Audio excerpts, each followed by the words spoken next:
All right, this lesson is going to be over Unit 5, Sections 1 and 2, and topic is voting rights in the Constitution. So let's go ahead and get started. One of the most surprising things about the Constitution is that there was virtually nothing in the Constitution about suffrage rights. It was almost entirely left to the states. So the first thing we're going to do is we're going to look at all the amendments that have been passed related to suffrage, and it's critically important that you know all of these. So let's go ahead and look at them. The 15th Amendment was passed right after the Civil War, and the 15th Amendment, as you might know, granted voting rights to, well, let's look at it, all persons on account without account of race, color, or previous condition of servitude. So this is clearly aimed at extending voting rights to former slaves. And of course, this is one of the little details that we don't often scrutinize, but the Congress shall have the power to enforce this article by appropriate legislation. That appropriate legislation was not passed until the Voting Rights Act in 1965. So it took nearly 100 years to meaningfully address suffrage and voter discrimination based on race. Okay. 17th Amendment is pretty straightforward. It was the popular election of senators. So if we look at the 17th Amendment, the Senate of the United States shall be composed of blah, blah, blah, blah, blah, and elected by the people thereof. So that's the big change. Previously, senators were chosen by state legislatures. Okay, so again, this is said to be one of the portions of the Constitution that extended suffrage rights because it allowed people to vote for senators, not the state legislatures. 19th Amendment was women's suffrage. Almost 100 years ago, not to the day, but pretty close to it, women got the right to vote. So this is something that might have surprised a lot of people. But again, the Constitution is silent on the matter of voting rights. So you want to extend voting rights to women and prevent the states from denying that. We'll put it in the Constitution. So the 19th Amendment said it's right of citizens of the United States to vote shall not be denied or abridged by the United States or any state on account of sex. And this was put into law immediately. So once the 20th Amendment was ratified, all 50 states adopted policies consistent with that. Okay, next on the list is the 24th Amendment. The right of citizens to vote in any primary or other election for president or vice president or for electors shall not be denied or abridged by reason of failure to pay any poll tax or other tax. So this is one of the things that a lot of states were doing to deny suffrage rights, was just having a poll tax that was, arbitrarily enforced. In other words, they would target certain individuals they didn't want, and those would be the people that pay the tax. Other people did not. This was happening in some states. Okay, and then the last of the suffrage amendments is the 26th Amendment, which extends voting rights to young people. So the context of this, by the way, is the Vietnam War. So, their draft age to serve in the military is 18. The average age of those killed or injured in Vietnam was 19, and yet none of those kids could vote. So this is kind of a common sense thing that was added to remedy that disparity in 1971. One of the interesting factoids about that is that voter participation actually declined after that because the overall participation rate is impacted by this infusion of people who typically don't vote at a high level, at a high percentage. So the actual numbers of voter participation in terms of percentages went down when you added that new pool of eligible voters.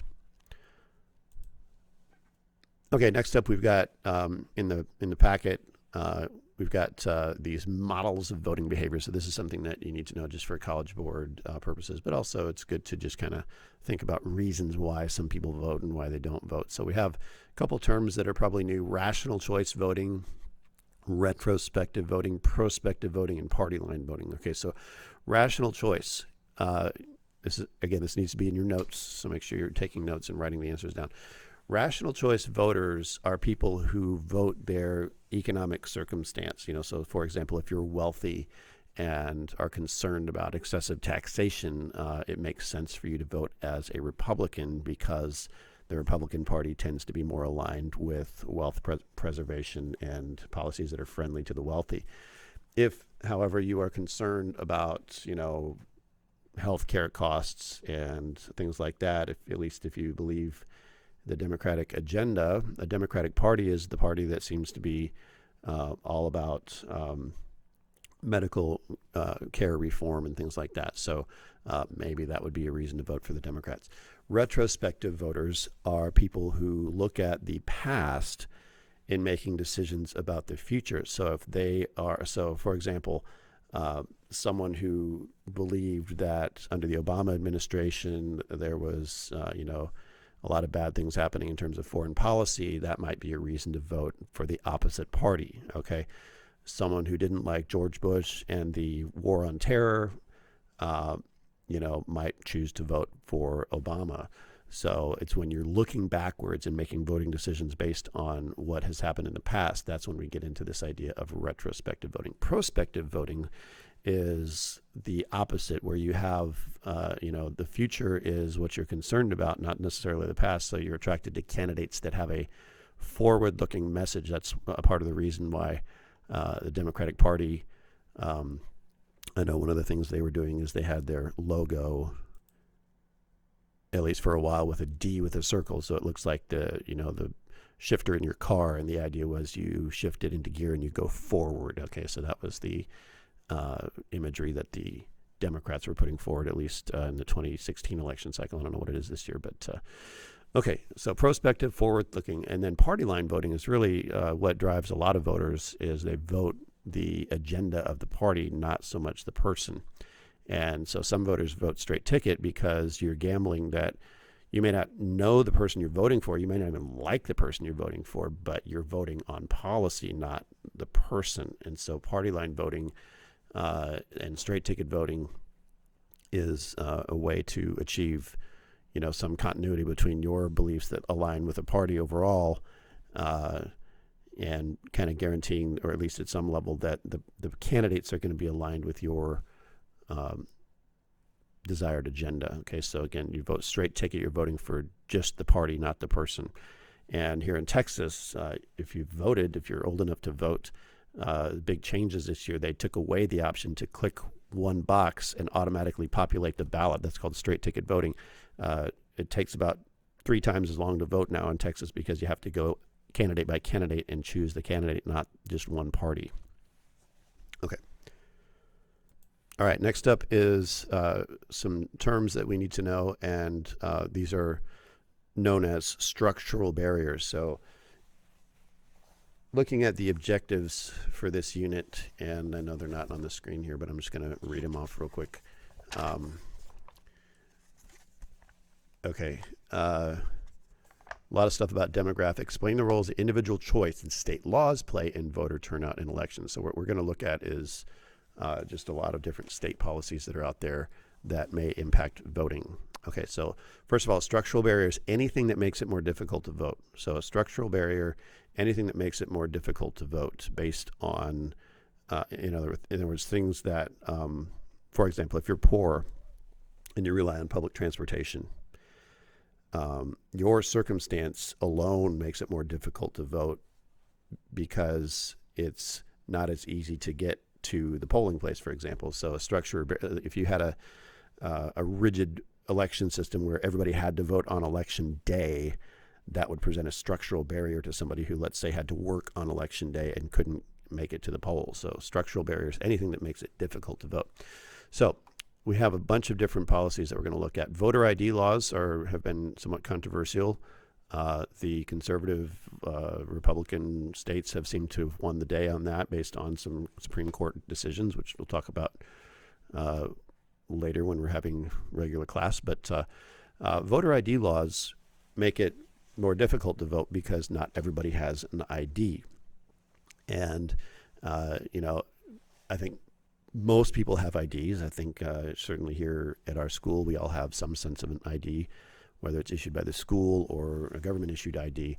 But again, in some of the states like, Pennsylvania, New York, Illinois, if you live in Chicago and places like that, where, it costs literally more to park a car than the payment for the car would be.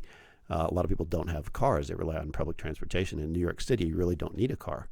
You can rely on mass transit or Uber, at least before coronavirus, I guess. I don't know what the deal is now. But cities like Washington, D.C., they have a robust subway system, and there's no need for a car. So if you don't have a car, you're less likely to have an ID. So in other words, you may have to jump through some hoops to get an ID, which may depress voter turnout among certain populations. And of course, the big thing that Democrats complain about is that a lot of their base, their stereotypical base, I should say, consists of people that are negatively impacted by this. So they see voter ID laws. Some even call them racist because a lot of the communities of color in these inner cities are less likely to have IDs. So I think that's a topic that we can debate. But there's no question that voter ID laws do create, at least even if it's a minimal obstacle, it makes it slightly more difficult to vote.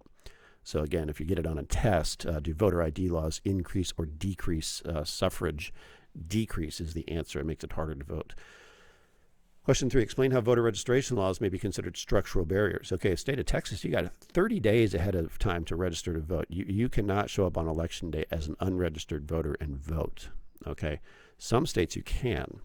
So to the extent that it inhibits certain people from voting, voter registration laws can be considered structural barriers. Okay, weekday voting, kind of the same deal. People work, and it's inconvenient to vote if you have to vote on election day. So that's considered a structural barrier. And most states have really dramatically extended the timeline where you can vote. Certainly here in Texas, it's almost an entire month before the election you can vote. It's really almost to the point of absurdity. But most, my wife went and voted yesterday, and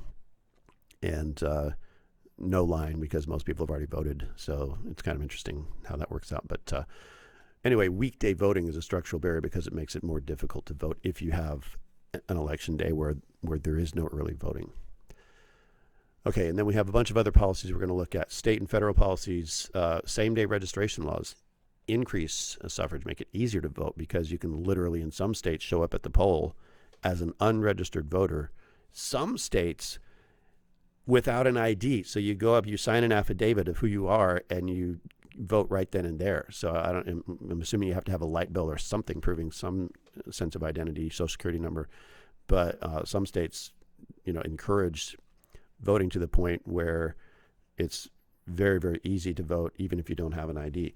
Early voting, we certainly see that here in Texas and across the country. Early voting dramatically increases voter turnout. We'll have the highest voter turnout of any election in history this time around because there has been such a prevalence of early voting. The same with absentee ballots. Absentee ballots make it easier for people who are elderly, infirm, people who are, maybe like in the case of my parents living in a different state than their home state. Perhaps you're traveling or whatever the case may be. Absentee voting makes it possible to vote even if you can't vote in person. And of course, lots of talk about absentee ballots this time around because of the coronavirus, and I could go on and on and on, but I'll spare you that for this lecture. Okay, the Motor Voter Law. This is also known as the National Voter Registration Act. That's the official name. Also known as the Motor Voter Law. So when you go to get your driver's license, and perk up those of you that are about to turn 18, they'll ask you, do you want to register to vote at this time? Just say yes. You say yes, you're automatically registered. Okay. The only thing to be cognizant of, if you go off to college and you are in a different state, you may or may not have to register to vote in your home state. And then if you're, let's say you go to, school in, at LSU or something like that, and you're in Louisiana, you could vote absentee for the state of Texas, or you could switch your state residency, but then you'd have to register in the state that you're in. So just be aware of stuff like that. But the Motor Voter Law makes it really easy to initially register to vote. And again, to the extent that you move around, you have to always maintain your voter registration records. Political efficacy.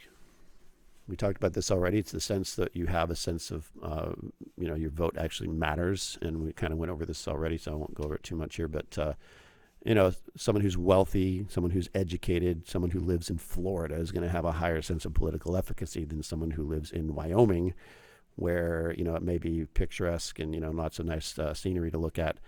But, it's like 3 electoral votes, so whoop-diddy-doo, who cares? So you may not be as energized to vote as someone in Florida. Okay, midterm elections. Midterm elections happen every 4 years opposite a presidential election. So it's in the middle of a president's term. Midterm elections usually are an opportunity for voters to express their either support of or their skepticism of a president. And a lot of times we see what I'll call buyer's remorse, where voters use that midterm election to signal they don't like the direction of the country. And of course, we saw that happen with Obama. We saw it happen with Trump. We saw it happen with Clinton in very dramatic ways in each instance, although more so for Obama just because he lost the House and Senate in 2014 than perhaps Trump, who retained the Senate. So really losing the Senate is the catastrophe for the party in power, because then you don't get your appointments confirmed, especially for the courts, especially now that they've gone nuclear and no longer allow the filibuster for judicial nominees. So big deal there. Okay, explain the disparity between voter turnout in presidential election years and midterm election years. Well, this is pretty obvious.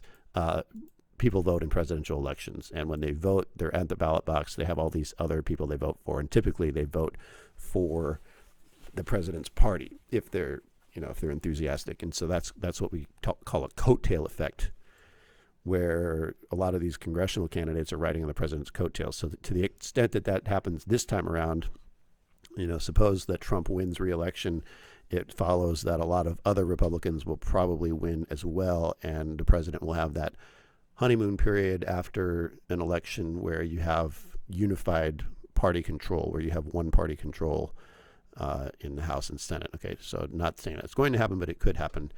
Of course, if Biden wins, it would be the same effect. So just that dragging along people of your own party based on the strength of the presidential candidate. What is a candidate-centered campaign? So this is where the Donald Trump presidency has been a gift from the political gods, because Trump is the quintessential candidate-centered campaigner. Okay, President Trump was not running as a Republican as much as he was running as Donald Trump. And the problem with that is, for the party, is, where is build a wall in the Republican platform? It's not there. Okay, that was a Trump policy agenda. So the problem with a candidate-centered campaign for a political party is that the focus is on the candidate and what the candidate wants, the candidate's agenda, not so much the party's agenda. So what we're seeing with regard to presidential elections is the political parties are losing their strength because of the force of personality of certain candidates. Now, Biden is a party candidate. I don't think people selected Joe Biden. I don't think the Democratic Party selected Joe Biden because of his personal characteristics. It's more that he represents the Democratic Party and has been for a very long time. So when you look at a candidate like Joe Biden, I think the party realized that, and it's too bad that we didn't have a prolonged primary season. But if you remember back in the days when Elizabeth Warren and some of these other candidates, and let me do a screen share real quick. So we really had this big field of candidates, and what I was telling my students at the time was, you can't have Elizabeth Warren and Kamala Harris and Bernie Sanders and Amy Klobuchar and all these people splitting the ticket, because if you do, then you're never going to win. And what happened was, once Biden won South Carolina, I didn't even see Joe Biden on here. Oh, there he is. Once Joe Biden won South Carolina, it's like, okay, well, guess what? We all quit, because if you have 3 or 4 or 5 candidates that are strong, you're going to suck away votes from the potential winner, and you're going to divide the party. This is exactly what happened in 2016 with Hillary Clinton and Bernie Sanders, because Bernie Sanders supporters were very upset, and they probably should have been upset because the party chose Hillary Clinton with the superdelegates, and we'll talk more about that later. Okay, so a candidate-centered campaign is focused on the person, not the party. And of course, political parties are impacted by this because they're losing control over the agenda. Okay. A couple other things. A clothespin vote. Some people voted for Donald Trump that really, really don't like Donald Trump. Now, granted, there's a lot of people that, all these Trump parades are proof that there is a lot of enthusiasm for Donald Trump, but there's a lot of people that just don't like the guy personally, and yet they vote for him.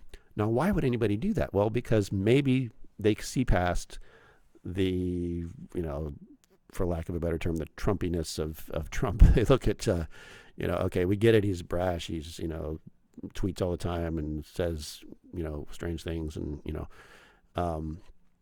but, if you vote for the party agenda, then it's like, okay, fine, I'll just do it, whatever. And you hold your nose. That's why it's called a clothespin vote. It stinks, but you do it anyway. And so every now and then you see candidates like that. A lot of Republicans weren't really fond of Mitt Romney, but they vote for him anyway. Okay. So that's a clothespin vote. Okay. Well, that concludes today's lesson. Hopefully you got all these questions done. And since this is an asynchronous lesson, I don't need to tell you to get off the Zoom. So have a good day. We'll see you next time.